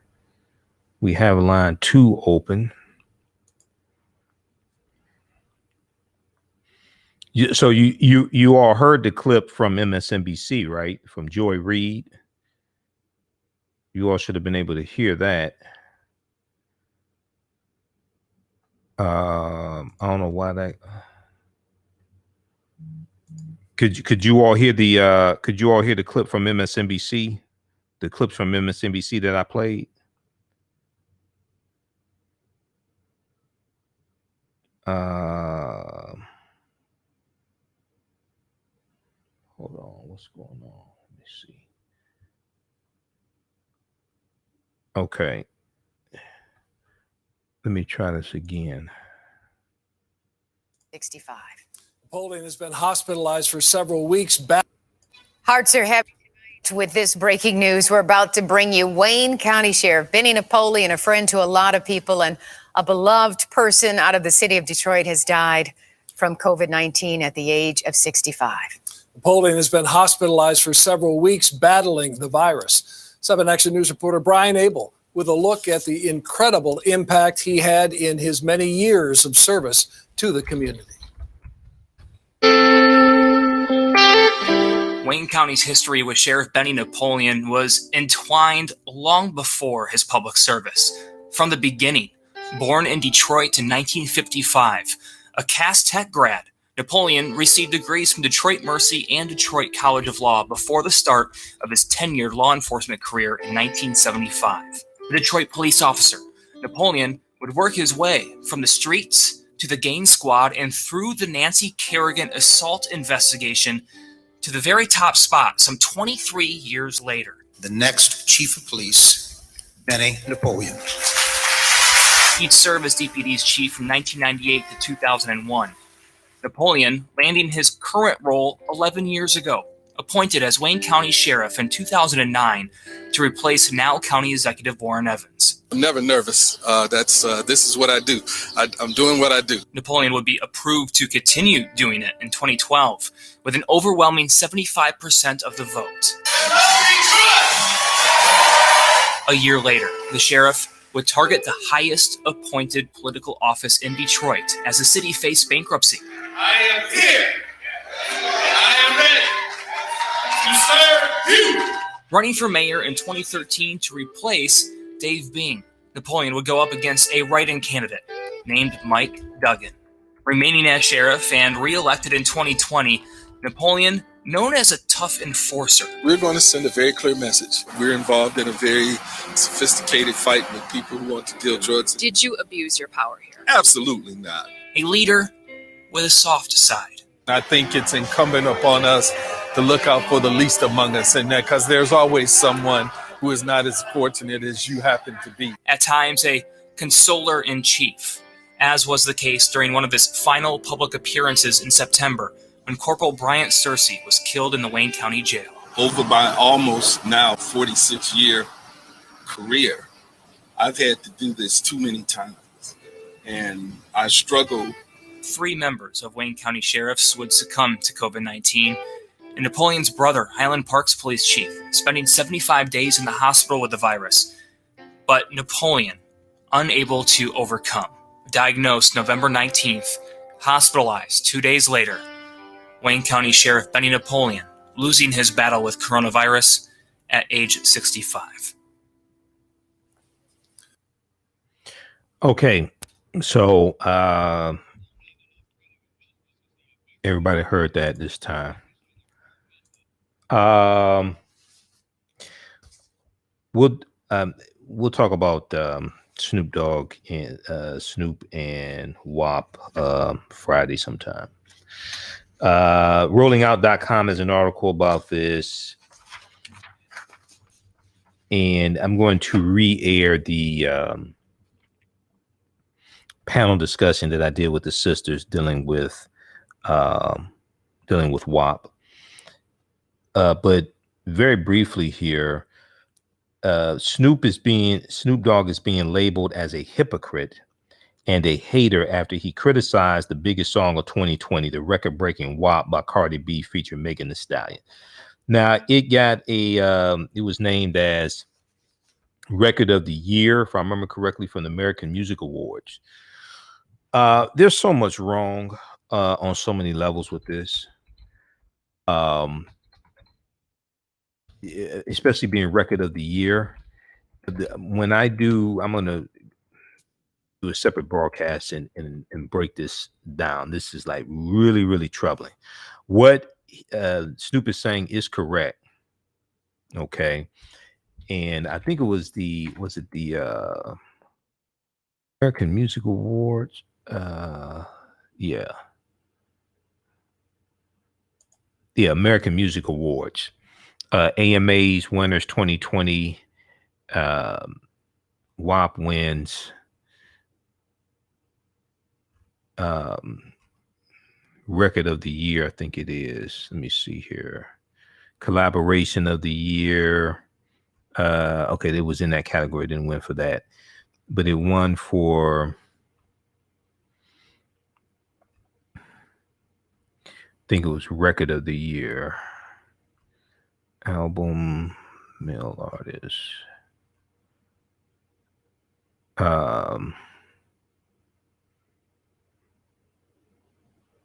Favorite song winner Cardi B featuring Megan Thee Stallion, WAP. And okay, so that is troubling enough right there. This is from ABC Channel 11, ABC11.com. This is dealing with the 2020 American Music Awards. Okay, so for WAP, for those that don't know, WAP stands for is wet ass vagina, but another word for vagina. That's what it is. So the Long Beach, California born dog father, who's 49 years old, said in a video interview with Jalisa Bermudez for Central Avenue that he doesn't like that such sexually explicit songs as WAP have become fashionable. He said, "Oh my God, slow down, and let's have some imagination." Snoop said as he dangled a blunt in one hand while gesturing with the other. He said, quote, "Let's have some, privacy, some intimacy where he wants to find out as opposed to you telling him," end quote. So he's 49, Cardi B's 28, Megan Thee Stallion's 25. For those that don't know, a stallion is a male horse that is not being castrated. Look it up in the dictionary. Once again, for those that don't know, a stallion is a male horse that has not been castrated. Okay, just so we're clear.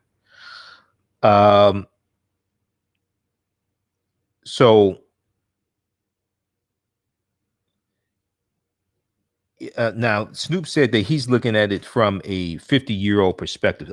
Snoop says if he were still Cardi and Megan's ages, he may have rocked to the song and even done a remix.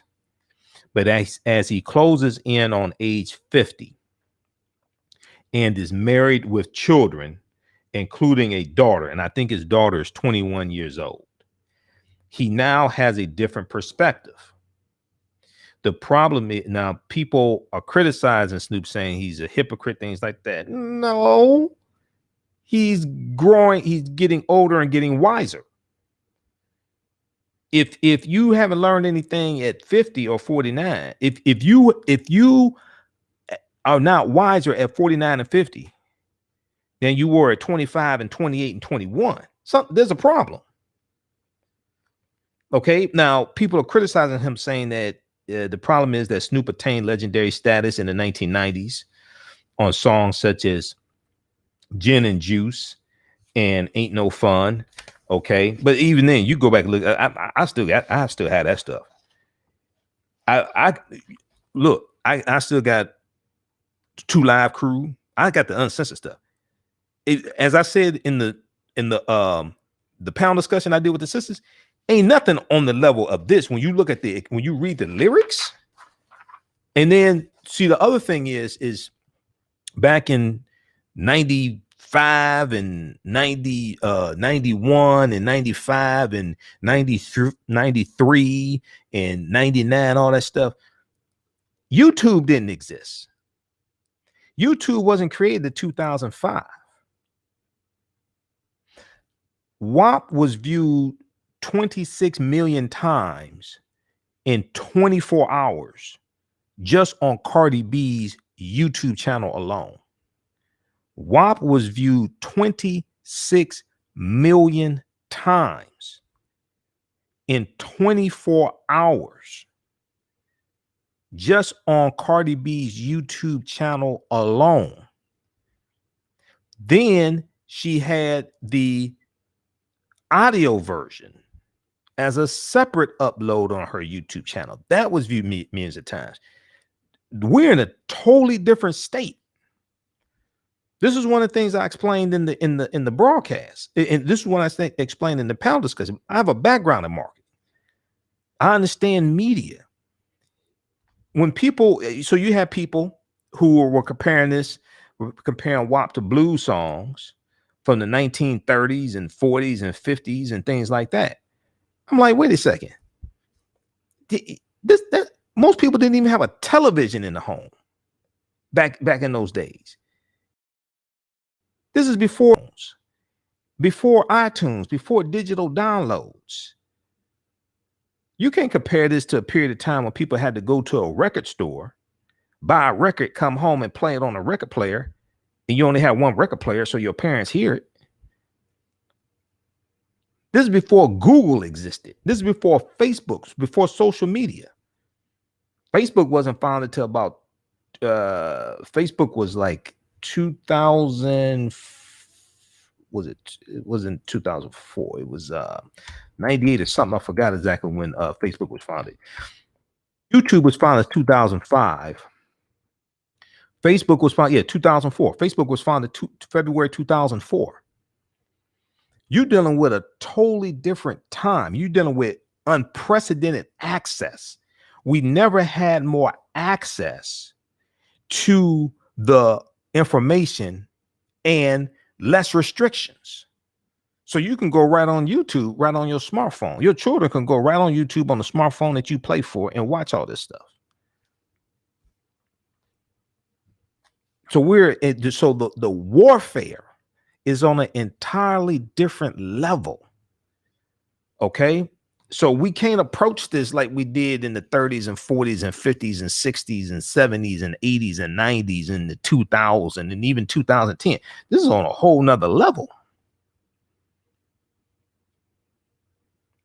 So Cardi B's husband, Offset, 28 years old, of the rap group Migos, is one of those fans of Snoop who pointed out his seeming double standard in the interview with TMZ. He admonished men like Snoop to stop telling women what to do creatively. We have to get some standards. I'm against like the sexually explicit, demeaning songs for men. I'm against that for women as well. I'm against it all across the board. So I'll do a separate broadcast where I can go deep into this. But at the end of the day, if you haven't learned from your mistakes when you're 49 and 50, and you don't have more wisdom and learned, okay, what you did at 21, 25, 28, that was wrong. We can't keep doing this. Snoop is absolutely correct on what he's correct. I would have said in different ways because the song promotes prostitution. You have a white record company, Atlantic Records, using black women to promote prostitution. When you read the lyrics, it's promoting getting material things from men using sex. Okay. Now, I'm not blaming Cardi B and Megan Thee Stallion for it. I think they're being used. And you have a white corporation, Atlantic Records, using two black women, and Cardi B has some African ancestry, to promote and market this message. The bass line of the song is from Frank Ski's record, There's Some Whores in This House. So that's the bass line that you hear repeatedly over and over and over and over again.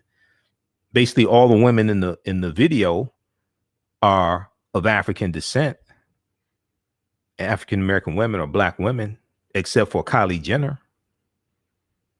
So if you have a song and the bass line says over and over and over again, there's some whores in this house, and there are no men in the video, and basically all the women in the video are black women, then what are you saying?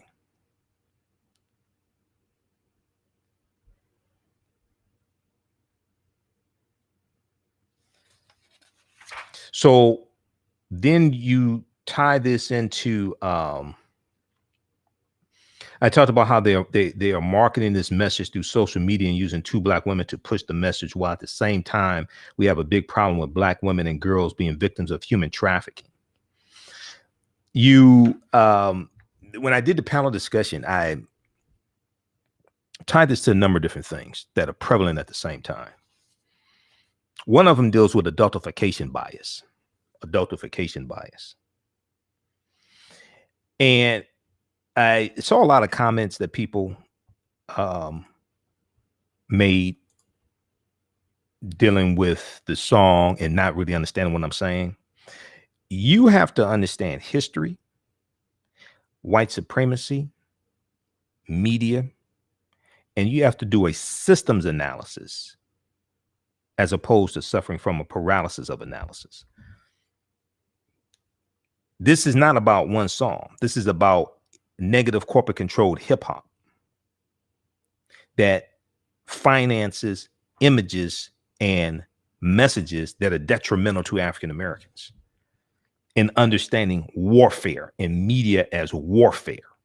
This is something on a whole nother level. If you don't understand that you are being attacked, how do you defend yourself against the attack? If you don't understand that you're being attacked, how do you defend yourself against the attack?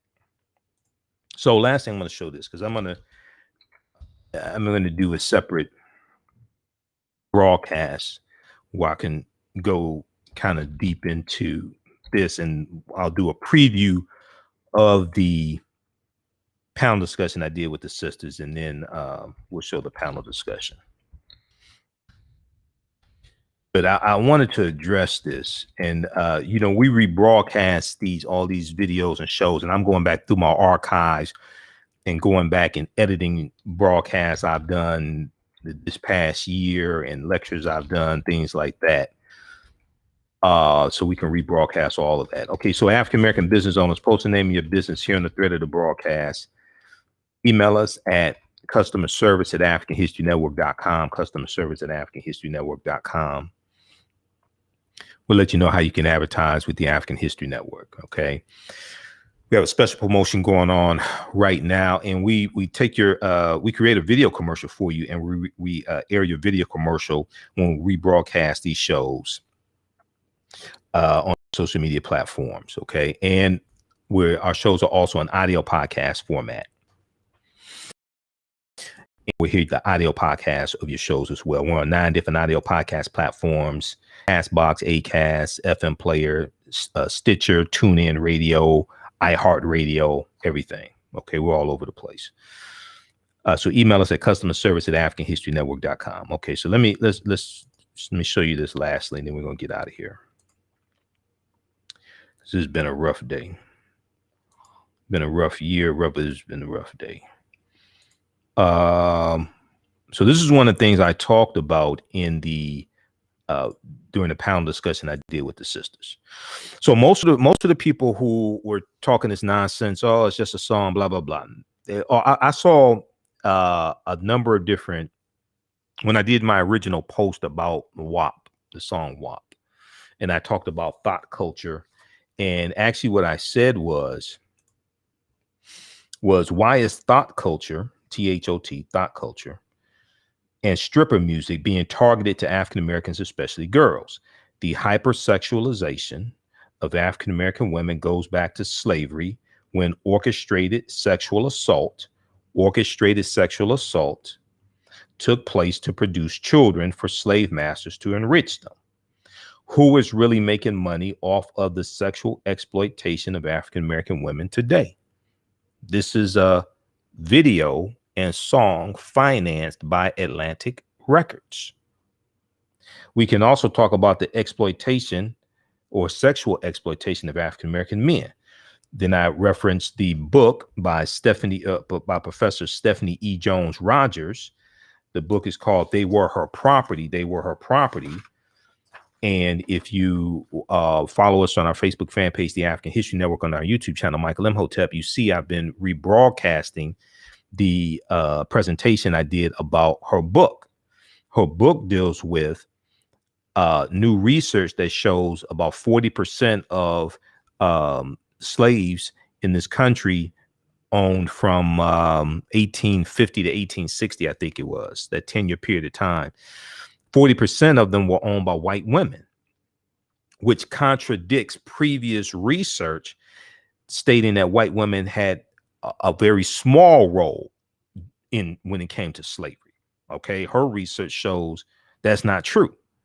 But one of the things she talked about was orchestrated sexual assault, and she talked about how the wet nurses, and how when a white slave owner, white woman, became pregnant and she owned slaves, and her husband may have been alive, she may have been with her husband, or she may have been a widow, what have you. Oftentimes she would orchestrate what Professor Stephanie E. Jones Rogers calls orchestrated sexual assault, meaning a black slave male and a black female slave get together to have sex, produce a child. So then the African woman will start lactating, and she can become a wet nurse to the white slave master's baby. Okay. So when we study this history, when we look at what's taking place today in the hypersexualization of African American women, we also have to understand it in a historical context. All right. So all the feedback that I got and saw people's comments, very few people talked about this. This is something I talked about in the panel discussion, because this is the type of information I study. This was an article from July 2017 from HuffingtonPost.com. This deals with a study, and I've been following these studies. This deals with a study dealing with adultification bias in Black girls. This is from June 27, 2017, updated July 24, 2017. Black girls are viewed as less innocent than white girls starting at age 5. Black girls are viewed as less innocent than white girls starting at age 5. So many people that watch my broadcast, my degrees in business administration with a major in marketing. I graduated in 94 from Wayne State's Business School here in Detroit. I've been studying marketing and media, all this stuff for like 30 years now, 28 years, because go back to 92. So basically about 28 years. as well as history. All this is tied together. It's not separate. It's a system. It's tied together. A new report found that adults view young Black girls as less innocent and more adult-like than white girls starting as young as age 5. The name of the study is called Girlhood Enter. Let me blow this up because the print is small. You can't see this. The name of the study is called Girlhood Interrupted. Girlhood Interrupted. The erasure of Black girls' childhood. Girlhood Interrupted. The erasure of Black girls' childhood. The study was released back in June 2017 by Georgetown Law's Center on Poverty and Inequality. The study shows that society's perception of Black girls leads to their adultification. Society's perception of Black girls leads to their adultification. The report shows that adults believe that Black girls seem older than white girls of the same age. And adults believe and think that Black girls need less nurturing, less protection, less support, and less comfort than white girls. Well, your beliefs and perceptions are shaped by what you read, see, and hear. Okay? By what you take in through imagery, what you take in through movies, through music, through magazines, etc. The imagery shapes what you read, see, and hear, affects the way you think, feel, act, and behave. The programming that you have towards a targeted group of people is based upon how you've been programmed, is based upon what you know about those people. The images, the videos, the music, etc., the movies, how you see them depicted. If you continuously see hypersexualized imagery of African-American women, you most likely will start to form a consensus about that group of people. Okay. Now, this is not, I'm not saying African-American women should not enjoy sex and things like that. And people that know me, nobody loves a WAP more than I do. But at the same time, I understand white supremacy and racism. I understand the system as well. I understand what happens when you start putting this imagery out there. What you do in your bedroom is up to you. And smack it up, flip it, rub it down. What I'm talking about is what is promoted and marketed. This is something on a whole nother level. Okay. So, because you will never see a white corporation take a top white female artist like a Taylor Swift, okay, and have her put out a song like WAP with sexually explicit lyrics. Not only that, when you go and look at the backlash Kylie Jenner got for being in that video, you had white people who created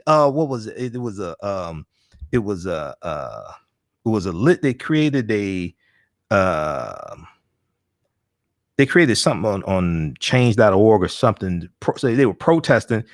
You have white people who wanted Kylie Jenner out of the video. They wanted her to be digitally removed from the video. You know why? Because they got some damn sense. That's why. See, they didn't have a problem with Negroes being in the video and the baseline saying there's some whores in his house. When you go research this, you have white people who were protesting and saying they wanted Kylie Jenner removed from the video. It wasn't because they didn't like Kylie Jenner. It's because they respected her. No, you Negroes, you can keep doing that stuff. That white girl, you don't belong with them. Get out of there. How many white female artists? So a lot of people saying, oh, Madonna had lyrics. I got Madonna's music. Madonna ain't had no stuff on this level. Negro, go read the lyrics. Go to I read. I don't sit up and listen to the lyrics. I go read the lyrics. Go to azlyrics.com. I go and actually read. You can read the uncensored lyrics. Compare that to Madonna. Madonna don't have nothing on that level. So a lot of times we make excuses to justify our own dehumanization because we may be afraid to confront the truth. Because once we confront the truth, then we have a responsibility to operate based upon the truth and fight against what's being done to us. And some people don't want to face that, so they make excuses. They talk about blues songs from the 1930s and 1940s before people had TVs in the home, before there was high-speed internet, before there were smartphones, before there were digital downloads, before there was YouTube, before there was streaming services.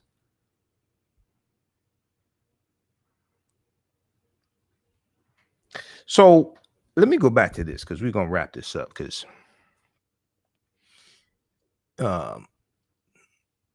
it's enough radio for today. But lastly, see, all this is tied into history. And unfortunately, many of our people do not understand history. So if we look at this, girlhood interrupted, the erasure of Black girls' childhood. Let me flip over to this here. Okay. So the report shows that adults believe that Black girls seem older than white girls of the same age and think that Black girls need less nurturing, protection, support, and comfort than white girls. Less nurturing, less protection, less support, and less comfort than white girls. It also found that people assume Black girls are more independent. It also found that people assume that Black girls are more independent, know more about adult topics, and know more about sex than young white girls. Well, how the fuck you think they got an idea like that? Where do you think they got that from? They didn't just wake up all of a sudden and think that Black girls know more about sex and adult topics than little white girls. Where the hell you think they got that from?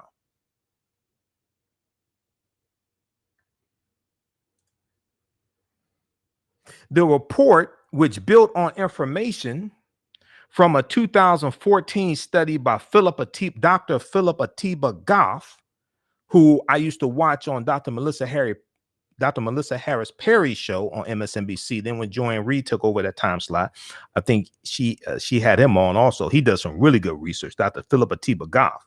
The report, which built on information from a 2014 study by Dr. Philip Atiba Goff that found that Black boys are more likely to be viewed as older and suspected of crimes starting at age 10, is the first of its kind to focus on girls. Researchers surveyed 325 adults from racial and ethnic backgrounds in a ratio that mirrors the country's population. Many of the adults surveyed had a high school diploma or higher. Okay, you can read the rest of that. I just want to scroll down to this one here. Rebecca Epstein, lead author and executive director for the center, and Jamila J. Blake, co-author and associate professor at Texas A&M University, broke down the relationship adultification has on the ways Black girls are disciplined during a press conference call on Tuesday. I'll be damned. One reason this might be occurring is because Black girls are being held to the same stereotypes we have of Black women.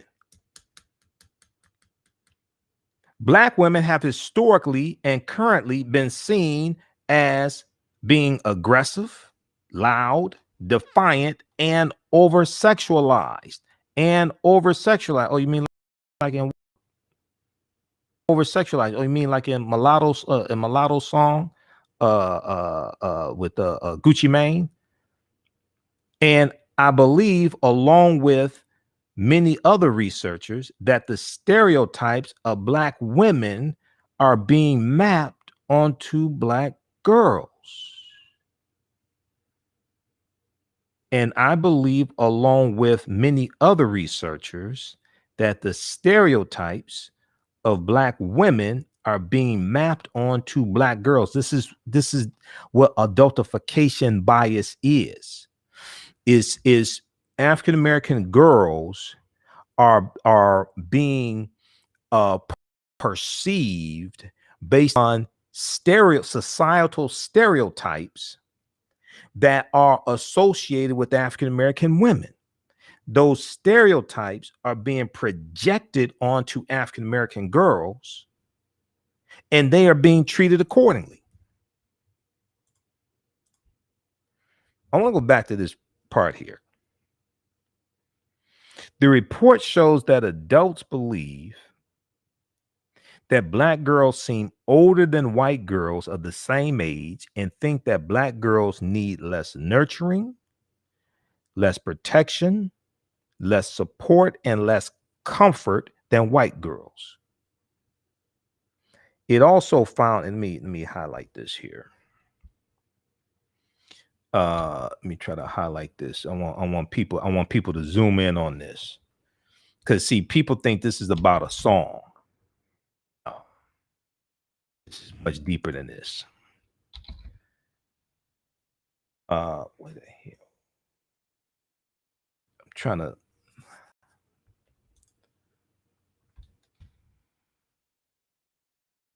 But zoom in on right here. And know more about sex than young white girls. It also found that people assume black girls are more independent, know more about adult topics, and know more about sex than white girls.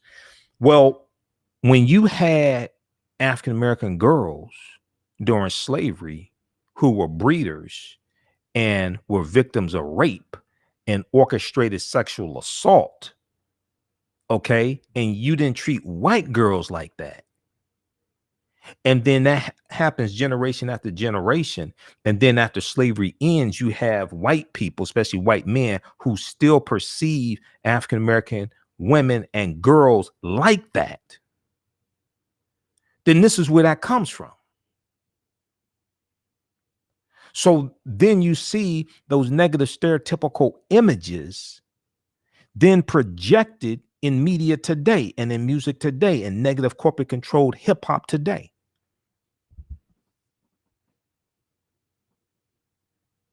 The study also found that people assume black girls are more independent, know more about adult topics, and know more about sex than young white girls.